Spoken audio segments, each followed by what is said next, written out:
Halo Sobki-Sobki di rumah, kembali lagi di podcast Meraki dengan saya Muhammad Gilang Setiawan. Nah, Sobki di rumah gimana nih kabarnya? Semoga sehat selalu ya. Nah, Sobki di rumah, SMA 11 kedatangan tamu yaitu manajer UBP dari Teluk Siri, yakni Bapak Lutfi Nul Hakim. Dengan Bapak? Ya, terima kasih. Halo Sobki-Sobki Meraki di rumah. Salam kenal, saya Lutfi Nul Hakim, manajer unit bisnis pembangkitan PLN PLTU Teluk Sirih. Senang bergabung di podcast hari ini. Nah, kedatangan Bapak ini akan menjelaskan energi terbaru nih. Nah, apa tuh Pak energi terbaru dan mengapa begitu penting bagi masa depan kita? Oke, baik.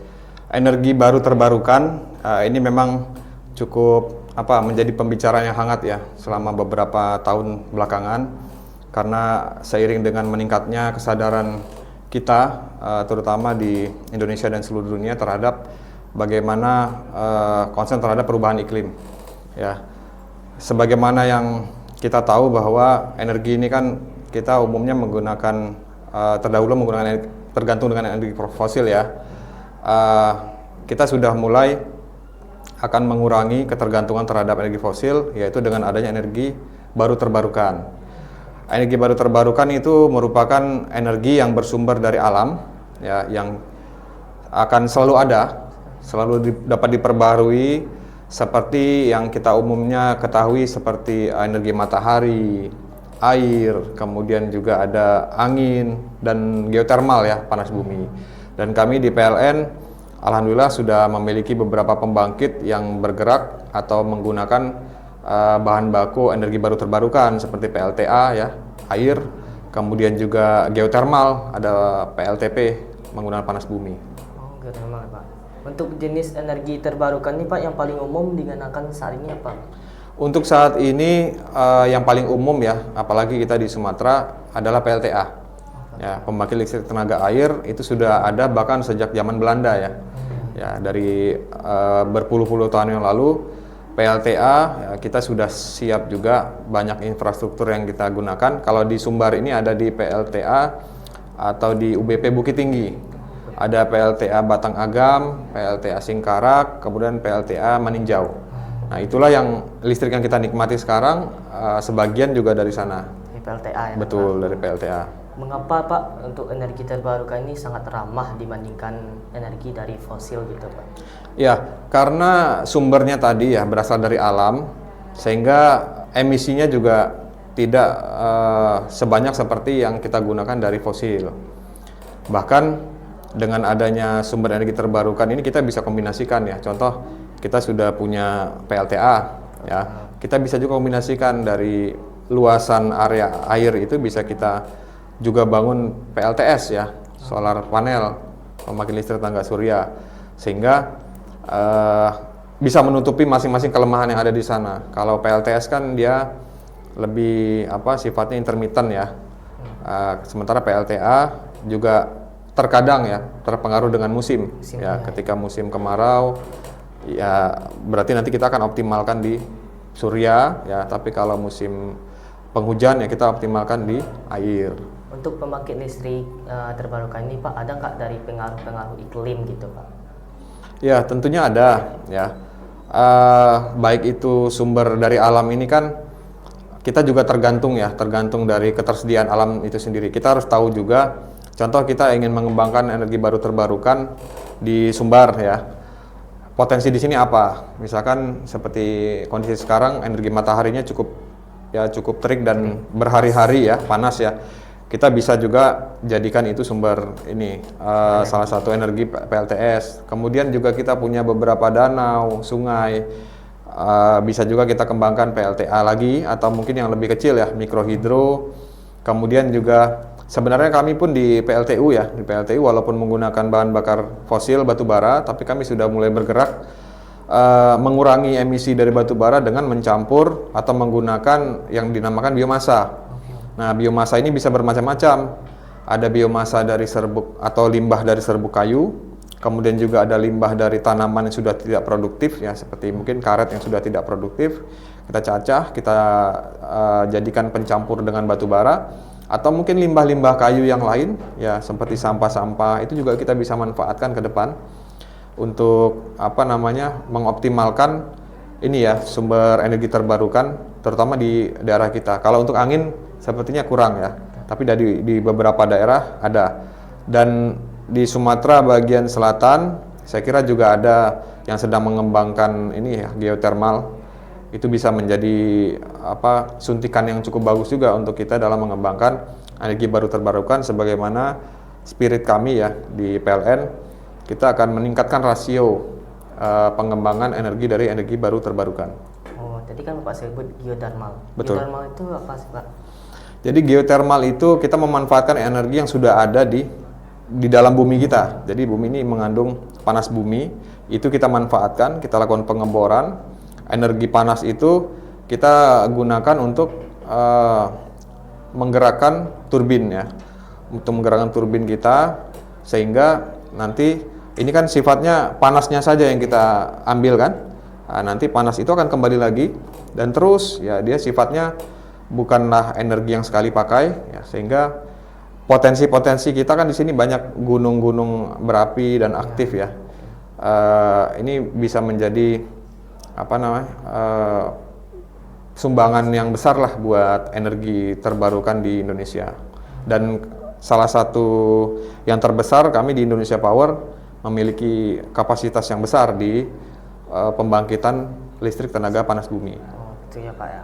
Itu dampak dari ekonomi nih Pak, dari transisi menuju energi terbarukan terutama bagi negara berkembang gimana gitu?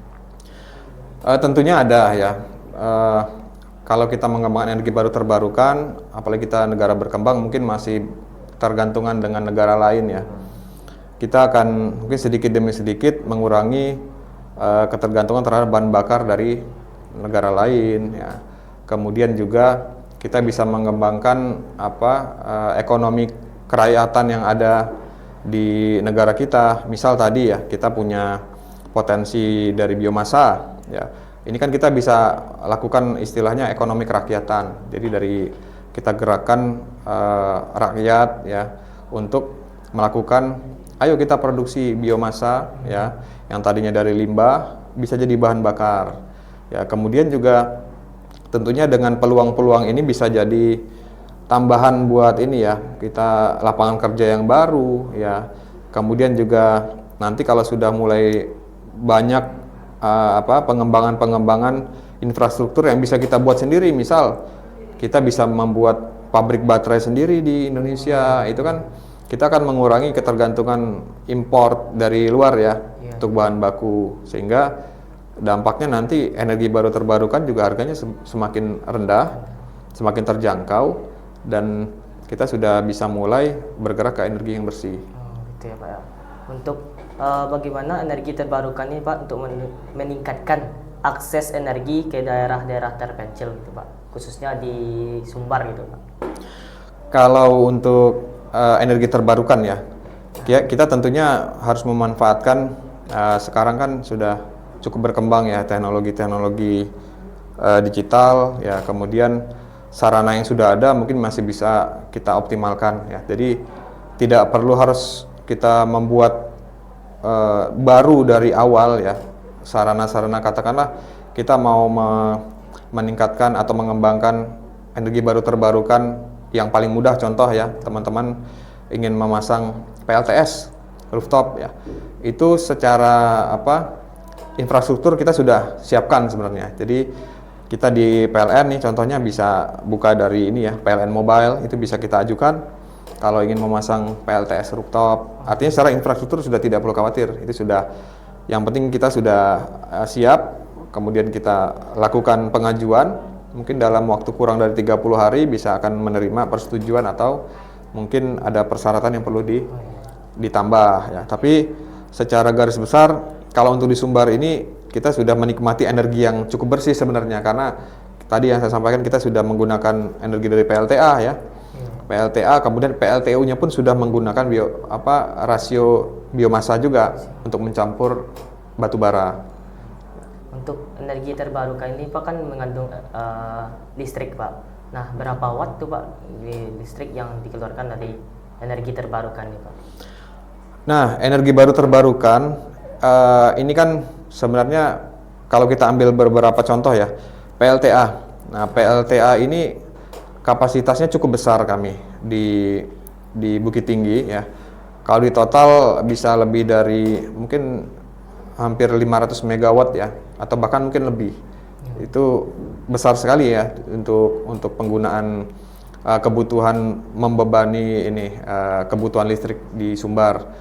Kalau untuk energi selain PLTA, contoh PLTS, nah ini tergantung ini sebenarnya, tergantung luasan ya. Itu kan solar panel punya kemampuan ya. Kalau mau menghasilkan sekian kilowatt peak, itu butuh luasan berapa? Ya, itu kita tinggal hitung aja. Teman-teman butuh, oh misalkan saya butuh 100 atau 200 kilowatt peak untuk membangun energi baru terbarukan PLTS ya, itu nanti sudah akan ada kebutuhannya seperti apa, berapa banyak solar panelnya, inverternya, mungkin kalau butuh baterai ukuran sekian, sehingga kita bisa tahu oh kebutuhan saya sekian, kemampuan atau luasan area yang dibutuhkan sekian. Kalau untuk yang lain, contoh untuk geothermal tadi ya, panas bumi, itu malah lebih besar lagi. Karena sumber energi panas bumi yang terkandung di dalam bumi kita ini sangat besar, sehingga bukan hanya hitungan kilowatt saja, mungkin megawatt atau bahkan bisa ribuan megawatt ya, untuk yang bisa kita eksplorasi. Untuk membangun energi terbarukan nih Pak, kan ada tantangan biasanya Pak. Tantangan yang utamanya gimana, apa tuh Pak? Tantangan yang utama tentunya yang pertama adalah infrastruktur ya. Iya. Kita harus butuh investasi ya. Contohnya kalau kita mau membangun PLTS, kita butuh membuat infrastruktur apa? Ya tadi solar panelnya, kemudian komponen elektronikanya seperti apa, baterainya, kemudian juga selain itu juga harus paham dengan ini ya, pemeliharaannya, itu yang harus kita siapkan. Pasti butuh biaya lah di depan. Kemudian mudah-mudahan seiring berjalannya waktu kita bisa tekan itu ya, seperti mungkin kalau kita nanti negara kita sudah banyak yang bisa memproduksi barang-barang itu, dan sekarang pun alhamdulillah sudah banyak yang bisa memproduksi, kita bisa menekan biaya produksi itu sehingga lebih murah, jadi selain ramah lingkungan juga lebih murah. Kemudian untuk tantangan kami sendiri di PLTU ya, di PLTU Batubara yang sudah menggunakan biomasa, itu juga sebenarnya tantangannya ketersediaannya. Ya, kami butuh banyak sebenarnya bahan baku biomasa, tapi kita sedang mengupayakan ya, mencari siapa yang bisa mensuplai kami cukup besar untuk kebutuhan itu. Sebenarnya potensinya ada ya, nanti tinggal tantangan-tantangan ini yang kita eliminir ya, terkait dengan administrasi ya, kemudian juga tentunya cost ya, itu yang harus kita siapkan. Energi terbarukan ini kan sangat mudah ditemukan dan murah itu Pak. Kok negara-negara lain masih enggan berpindah ke di energi terbarukan ini Pak, malah masih menggunakan fosil gitu Pak? Sebenarnya ya, terutama negara-negara maju ya sudah cukup banyak ya, bahkan di sana sudah istilahnya sudah ada smart grid ya. Jadi pelanggan ini bisa memilih ya, saya mau beli listrik tapi saya mau yang clean gitu, yang dari green energy, harganya berbeda gitu ya kan. Nah kalau di negara-negara berkembang terutama tantangannya, dan sebagian negara maju ya, karena kita sudah sekian puluh tahun sangat tergantung dengan energi fosil kan, infrastrukturnya juga dari sana, sudah nyaman lah dengan itu ya, butuh benar-benar perubahan ya untuk kita berjalan ke arah sana. Tapi karena ini sudah menjadi kebijakan yang kita harus lakukan, saya kira dalam beberapa tahun ke depan atau mungkin puluhan tahun ke depan kita akan bisa mungkin rasio energi baru terbarukan bisa lebih tinggi dibanding energi fosil, karena kan kita belum bisa menjamin sekian ratus tahun lagi masih ada apa tidak sumber energi fosil kita. Untuk membangun energi terbarukan ini Pak, ada nggak sih dukungan dari pemerintah atau industri lain gitu Pak? Ya tentunya ada, karena ini sudah menjadi concern atau program strategis pemerintah, diturunkan ke kami juga di BUMN. Bahkan Salah satunya tadi ya kami sudah melakukan istilahnya co-firing dengan biomasa. Jadi bukan hanya batu bara saja yang kami bakar, tapi sudah kami campur dengan biomasa sehingga rasio batu baranya sudah berkurang. Katakanlah dari 100% batu bara, karena 10%-nya digantikan oleh biomasa, jadi tinggal 90%, sehingga emisinya kan berkurang ya.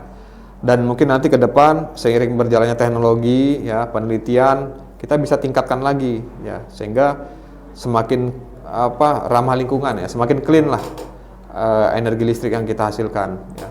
Untuk ini Pak, mengapa penting bagi siswa dan masyarakat umum Pak untuk memahami lebih tentang energi terbarukan ini Pak? Iya, betul, karena ya teman-teman ya, terutama teman-teman siswa ini ya, apalagi udah menginjak SMA atau bahkan menjelang perguruan tinggi, teman-teman inilah sebagai motornya ya untuk pengembangan energi baru terbarukan ke depan. Jadi silakan lakukan penelitian atau mungkin ya sesama hobi teman-teman yang sama, lakukan dipelajari, dicari literatur referensi, atau mungkin praktek-praktek seperti yang kita adakan hari ini ya. Ini kan kita sudah siapkan juga miniatur kit solar panel. Itu kan bisa kita jadi pembelajaran, oh ternyata tidak susah ya. Hanya konsepnya seperti ini kita tuangkan, kita praktekkan, dan ini tujuan kami juga untuk memancing rasa ingin tahu teman-teman sehingga ke depan bisa lebih antusias untuk mencari pelajaran sendiri terkait dengan energi baru terbarukan ya. Nah, untuk pertanyaan terakhir nih Pak, ada nggak sih Pak pesan dan kesan Bapak untuk siswa-siswi SMA Negeri Sorowardang untuk lebih memahami tentang energi terbarukan nih Pak? Ya, pesan kami ya untuk adik-adik ini generasi muda ya, selalu belajar, terutama wawasannya ditingkatkan terkait dengan ya tadi energi ya, ketahanan energi kita, energi baru terbarukan, dan terutama teman-teman SMA 11 Padang ini juga didukung sebenarnya dengan lokasi yang cukup strategis. Kita di sini ada PLN, salah satunya PLN Teluk Sirih ya. Silakan bisa melihat bagaimana kami dalam mengurangi emisi tadi menggunakan co-firing biomasa, atau mungkin nanti bisa juga kita sama-sama pelajari bagaimana pembangunan atau pengembangan ya energi baru terbarukan seperti di PLTA yang sudah berkombinasi dengan PLTS ya, sehingga nanti ketika teman-teman yang dari SMA ini ya sudah beranjak ke perguruan tinggi, kemudian nanti masuk ke dunia kerja, sudah siap ya dengan kebijakan yang sekarang sudah mulai kami jalankan, tidak mulai dari nol lagi ya, tinggal jalankan. Kami hanya membuat pondasinya buat teman-teman semua, sehingga mungkin nanti beberapa tahun ke depan kita sudah siap dengan energi baru terbarukan ini, sudah bisa jauh lebih baik lagi kita implementasikan dibanding sekarang. Nah, Sobi di rumah sudah paham kan tentang energi terbarukan yang telah jelaskan Pak tadi kan. Nah, sampai jumpa di podcast selanjutnya. Jalani hidup kalian dengan senyuman manisku. Bye. Bye, Sobi semua.